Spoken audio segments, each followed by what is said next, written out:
ইরাকি প্রতিরোধ গোষ্ঠী এবার হাজির কড়া বার্তা নিয়ে। তারা সতর্ক করছে, ইসরায়েলে কথিত রকেট হামলার অজুহাতে তেল আবিব যদি হিজবুল্লাহর ওপর আক্রমণ করার সিদ্ধান্ত নেয় তাহলে তারা বসে থাকবে না। যুক্তরাষ্ট্র ও ইসরায়েলকে এর জন্য চড়া মূল্য দিতে হবে। ইরাকের প্রতিরোধ গোষ্ঠী কাতাইব হিজবুল্লাহ এক বিবৃতিতে এই ঘোষণা দিয়েছে। লেবাননের মিডিয়া ক্রমবর্ধমান উত্তেজনার মধ্যে দক্ষিণ লেবাননের শহরগুলিতে বেশ কয়েকটি ইসরায়েলি হামলার খবর দিয়েছে। হুলা, মার্কাবা, আইতা আল শাব, খিয়াম, শাহিন, ইয়ারুন, মেইস এল জাবাল, কাফার কিলা এবং বুর্জ আল শামালিতে অভিযানের খবর পাওয়া গেছে। কাতাইব হিজবুল্লাহর মুখপাত্র জাফর আল হুসাইনি বলেছেন, যদি ইহুদিবাদী সত্তা দুঃসাহসিক কাজ করার সিদ্ধান্ত নেয় এবং প্রতিরোধের অক্ষের একটি বিভাগের বিরুদ্ধে আক্রমণের পরিধি বাড়ায়, তবে আমাদের নতুন নিয়মগুলো মোটেও ইসরায়েল এবং তাদের দুষ্ট মিত্র যুক্তরাষ্ট্রের পক্ষে যাবে না।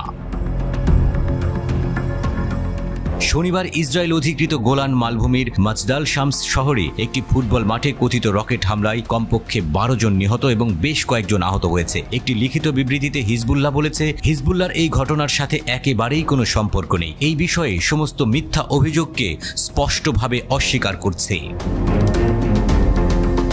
কিছু প্রতিবেদনে বলা হয়েছে, বিস্ফোরণটি ইসরায়েলের আয়রন ডোম ক্ষেপণাস্ত্র ব্যবস্থা থেকে নিক্ষেপ করা একটি বিপথগামী প্রজেক্টাইলের কারণে ঘটে থাকতে পারে। তবে ইসরায়েলের প্রধানমন্ত্রী বেনিয়ামিন নেতানিয়াহু বলেছেন, এই ঘটনার জন্য হিজবুল্লাহকে চড়া দাম দিতে হবে। তেহরান টাইমসের প্রতিবেদনে বলা হয়েছে, মনে হচ্ছে ইসরায়েল তার যুদ্ধের এজেন্ডাকে এগিয়ে নিতে একটি মিথ্যা দৃশ্যপট তৈরি করেছে। হিজবুল্লাহ জানিয়েছে, তারা ইসরায়েলের সঙ্গে সরাসরি যুদ্ধে যেতে চায় না, তবে তারা ইসরায়েলের সামরিক দুঃসাহসিকতার পরিণতির বিরুদ্ধে তেল আবিব সরকারকে সতর্ক করেছে। নাসরুল্লাহ তার জুলাইয়ের মাঝামাঝি বক্তৃতায় ইসরায়েলকে সতর্ক করে বলেছিলেন, যদি ইসরায়েলের ট্যাঙ্কগুলি লেবানন এবং দক্ষিণ অঞ্চলে প্রবেশ করে তবে কোনো ট্যাঙ্ক অবশিষ্ট থাকবে না। 2023 সালের 7 অক্টোবর ইসরায়েল গাজায় যুদ্ধ শুরু করার পর থেকে দুই পক্ষই সীমান্তে গুলি বিনিময় করছে।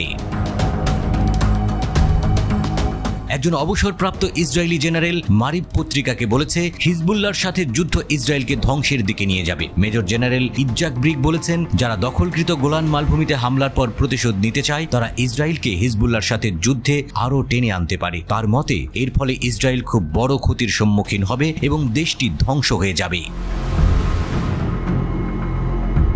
2000 এবং 2006 সালে ইসরায়েল লেবাননের বিরুদ্ধে যুদ্ধ ঘোষণা করে। উভয় সংঘাতে ইসরায়েলি সেনাবাহিনী হিজবুল্লাহর শক্তিশালী প্রতিরোধের মুখোমুখি হয়েছিল এবং তারা পিছু হটতে বাধ্য হয়েছিল। 2006 সালে হিজবুল্লাহর ক্ষেপণাস্ত্রের সংখ্যা ছিল প্রায় 14,000। বর্তমানে তাদের 1.5 লাখ ক্ষেপণাস্ত্র রয়েছে।